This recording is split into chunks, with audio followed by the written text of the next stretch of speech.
Olá pessoal, eu tô galera aqui com vocês. Então pessoal, o Fidelity FX Super Resolution está chegando no dia 22 de junho, oficialmente, de acordo com a AMD, e promete trazer, além de desempenho extra para as novas placas da série 6000 da AMD, também dar vida nova para placas mais antigas, como a RX 470.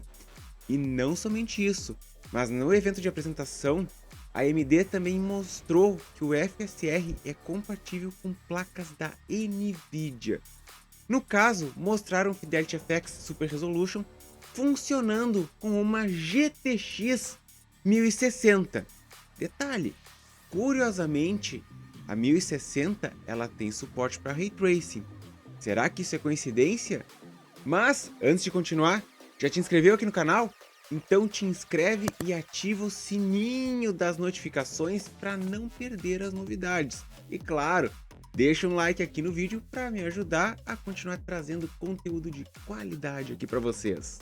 Mas voltando, a AMD então vai revolucionar o desempenho das GPUs com uma tecnologia que funciona com qualquer GPU, incluindo a da concorrência?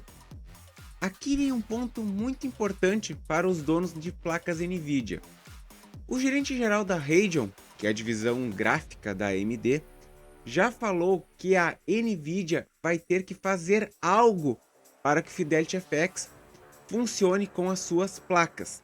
Em outras palavras, a AMD apenas quis mostrar que a tecnologia é universal e que está disponível para o povo, mas que ela não vai trabalhar em otimizações para os produtos da rival.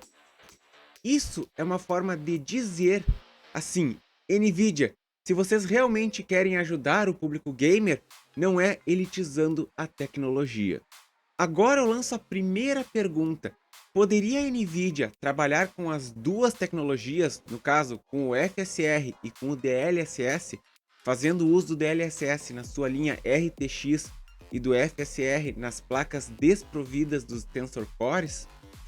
Não sabemos se ela vai entrar nessa, mas fazendo um devaneio, tecnicamente seria possível até utilizar as duas ao mesmo tempo. Mas com certeza esse misto não deve acontecer e na verdade eu acho que não funcionaria nada bem. Mas de qualquer forma, isso abre um ponto que é o principal desse vídeo. Qual é a diferença entre o FSR e o DLSS? Primeiro ponto, vamos entender no que elas se assemelham, pois não se trata apenas de aumentar taxa de quadros, mas o que está por trás disso. No caso, o que está por trás de tudo isso é o upscaling. Em ambas tecnologias, a placa de vídeo vai renderizar em uma resolução mais baixa, e aí, seja tanto o FSR quanto o DLSS irão fazer, no caso, a mágica de melhorar o desempenho e ou a resolução. No caso do DLSS, que é a sigla para Deep Learning Super Sampling, pegando o nome completo, temos Deep Learning, que seria no português como algo como aprendizado profundo, mas que seria referente à inteligência artificial que aprende, vamos dizer assim, a lidar com os erros para cada vez buscar a melhor solução em cada ciclo. E no caso é o que se chama de rede neural profunda, pois ela possui mais que 5 camadas de neurônios, o que é bastante complexo. Aliás, aqui no canal, se vocês olharem aqui nesse card aqui, nós tivemos uma live onde conversamos sobre inteligência artificial e eu fiz uma pequena, melhor, uma grande introdução sobre o assunto de certo modo. E dentro do nome DLSS ainda, nós temos o Super Sampling, que basicamente estaria relacionado ao Anti-Aliasing, que basicamente seria suavizar os serrilhados. É importante explicar uma coisa, pois o DLSS teve uma mudança na maneira como ele trabalha, isso comparando a versão 1.0 com a 2.0. A versão 1.0 tratava cada quadro individualmente usando o Deep Learning para resolver o problema do Anti-Aliasing. Essa forma, até apesar dela ser eficaz, ela exigia que a IA, a inteligência artificial, tivesse que ser treinada individualmente para cada jogo e também acabava exigindo muito do desempenho. Nesse caso, a IA ela era treinada para minimizar o total de erros entre a imagem em alta resolução e o quadro renderizado em uma resolução mais baixa. Traduzindo, a inteligência artificial pode, então, assim, calcular a média de bordas serrilhadas para minimizar o erro em ambos os lados, mas acaba trazendo uma imagem borrada para disfarçar. Em outras palavras, a baixa qualidade fez muita gente rir do DLSS inicialmente. Já no DLSS 2.0, a abordagem mudou e o foco da aprendizagem da IA deixou de ser o anti-aliasing e sim o TAA, que é o Temporal Anti-Aliasing. Aí vocês vão me perguntar, mas afinal isso não é a mesma coisa? Não. E eu também não vou me aprofundar muito nessa questão, pois até isso seria assunto para um outro vídeo. Mas o Temporal Aliasing, em uma explicação simplificada, ocorre quando a taxa de quadros por segundo é muito menor que a velocidade de modificação dos objetos que estão na cena. Isso é aquilo que causa aquele efeito de pulo na tela. Então, para contornar o Temporal Aliasing, normalmente é utilizada uma técnica chamada de superamostragem, pegando várias amostras por pixel, normalmente usando a cor em diferentes posições e, com base nessas amostras, é feita uma média, para então renderizar o quadro seguinte para minimizar o serrilhado. Só que essa técnica sempre teve um problema. Em imagens sem movimento ou com pouco movimento, funciona perfeitamente. Mas se o objeto ele está em movimento, automaticamente as amostragens antigas perdem a validade. E aí podemos ter os efeitos de fantasmas ou os famosos borrões na tela. Então, a programação do jogo teria que saber lidar com isso para minimizar esse problema. Só que é algo difícil de implementar, pois os efeitos de iluminação e sombra influenciam nisso e atrapalham esse rastreamento dos pixels. Lembrando de que estou resumindo muito o Temporal Anti-Aliasing aqui nessa explicação. E eis então que o aprendizado profundo, o Deep Learning da IA, serve como uma luva, pois justamente esse é o objetivo do DLSS 2.0, que é aprender a resolver essas diferenças entre o movimento do objeto, suas bordas e a iluminação, reduzindo assim o aliasing e acabando com os fantasmas. Sem esquecer também que o DLSS 2.0 pode ser implementado a nível de engine. Traduzindo, se a engine suporta o DLSS, automaticamente pode ser utilizado nos jogos, não exigindo assim a aprendizagem individual por jogo que o DLSS 1.0 exigia. Resumindo, percebam como o DLSS 2.0 é diferente do DLSS 1.0.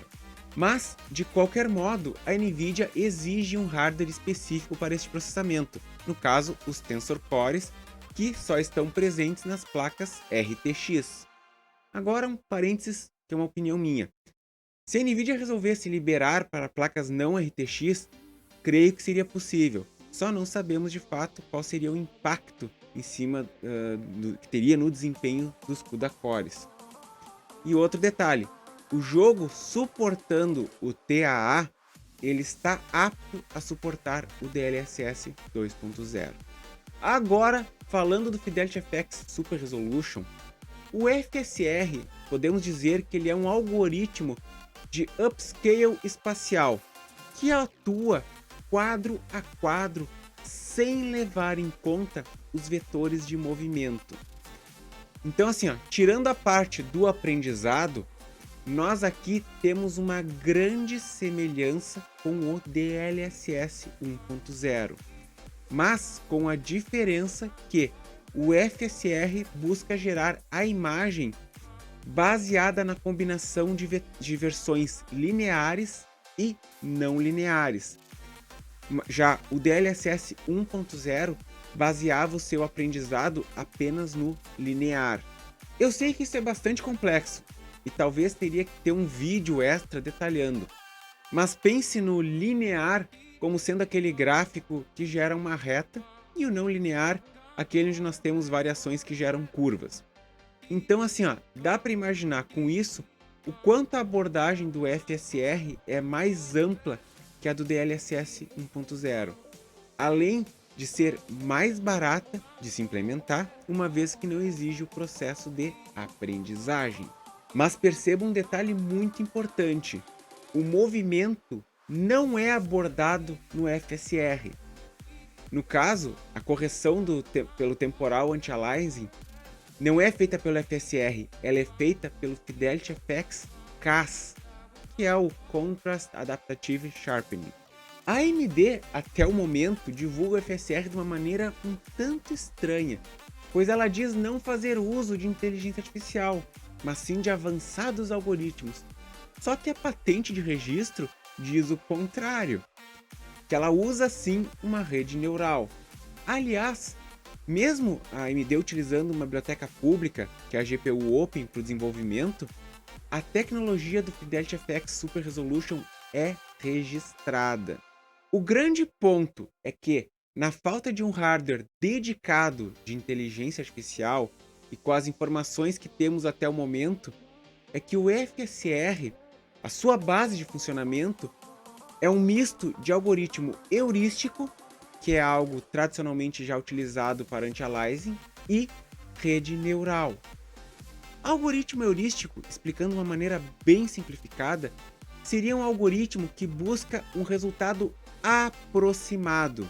Ele não busca exatidão, mas sim o objetivo dele é finalizar a tarefa de modo mais rápido possível, chegando a um resultado aproximado, que pode ser bem próximo do ideal ou não.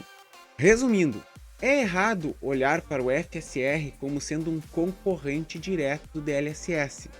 Devemos olhar para ele sim como uma das ferramentas do pacote da AMD para trazer ganhos de desempenho, ao passo que o DLSS é uma solução única e mais complexa.